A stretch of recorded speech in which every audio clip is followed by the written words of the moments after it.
Good day, London. In these times of harsh weather, disease and famine, I, Lady Davenport, will share with you the horrors of peasant life.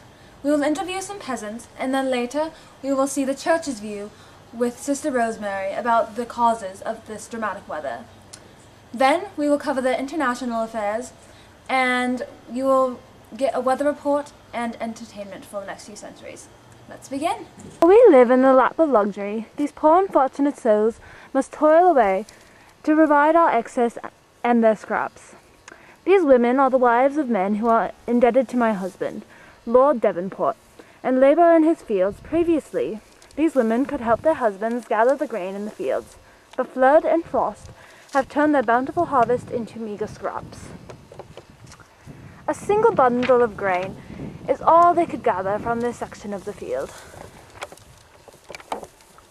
Storm clouds on the horizon, or bad in, mean more loss in crops for these farmers' wives. At the end of the day, these women leave the fields and they tend to their suffering families at home.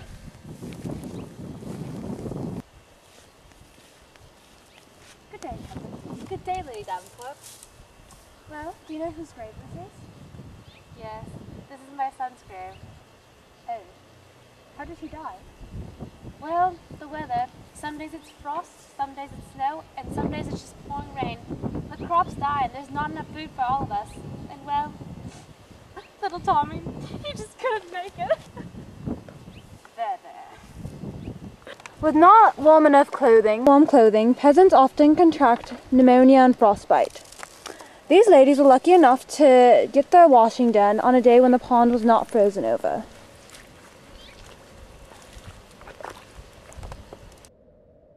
Despite this luck, their clothes remain thin, woolen, and ragged, hardly enough to last through the cold, long months. Goodbye, Martha.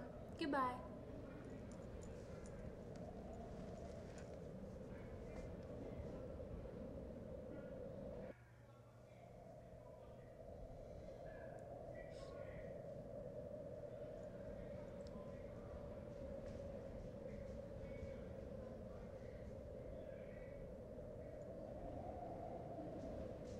The weather not only proved deadly to the crops, but also killed many others as well.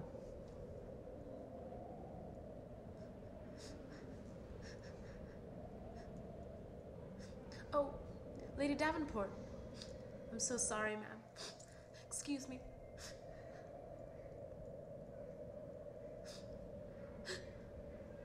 Who lies here? Here? Here, ma'am. This is my daughter, Laura. Excuse me, ma'am. Last winter, it was so cold that there wasn't enough blankets, and I was supposed to keep the fire stoked, but I forgot, ma'am. I was so tired. I had so much laundry, I just couldn't get it all done. And when I woke up, I told Laura to go stock the fire, but I couldn't. She was so cold. It was so cold. You have no idea what it is to lose a child. And then I saw her and she was frozen solid. Now we'll hear some religious views on the devastating effects of this cold spell. Sister Rosemary. Oh, hello there, Lady Davenport. How are you? How are you? Good, how are you? I'm quite well. I've been reading a bit of the good book, you know. Yes. Why did you come to see me? Oh, well, I would just like to hear your religious reasons on why we are having this dramatic climate change. Why the temperature has dropped. Yes.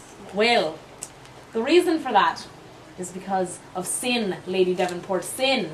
It's coming over this world and taking out the light of this good earth. God has told us how we must act. God has told us. And it is punishment for the Protestants and all of the other sinners, all of their other beliefs. It is punishment for the pagans and the heathens, Lady Davenport, for not adhering, not paying their tithings to the church. Have you paid your tithings Oh, yet, yes, Lady Davenport? yes. Always, always. It is punishment for the evils perpetrated. The heliocentric theories, the Enlightenment thinkers trying to use knowledge and reason and belief to explain why the happenings of the world, that is the punishment. It is this God's wrath. This is his punishment for our failings. For the church's failings, mind you, we must cleanse the world of this sin. Thank you, Sister Rosemary. Thank you. Dramatic change in weather has affected everyone, especially the Scandinavian Vikings of Northern Europe. They've been forced to come down in search of better food and farmland.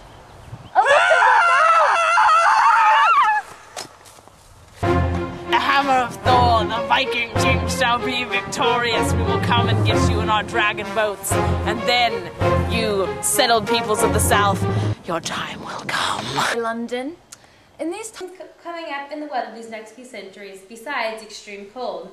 In 1783, the Icelandic volcano Loki will erupt, causing much of Iceland's population to be cut in half. In the 1700s, the Franz Josef Glacier in the New Zealand Southern Alps will stretch into the rainforest. Parts of southern Europe, such as Portugal, will be hit with severe blizzards in 1886. And finally, from 1850 to the 1880s, coastal China will experience its most severe typhoon season due to extremely cold weather and harsh winds.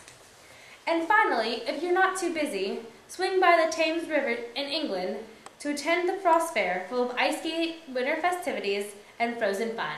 It runs from 1607 to 1814. See you there, and back to the studio with Lady Davenport.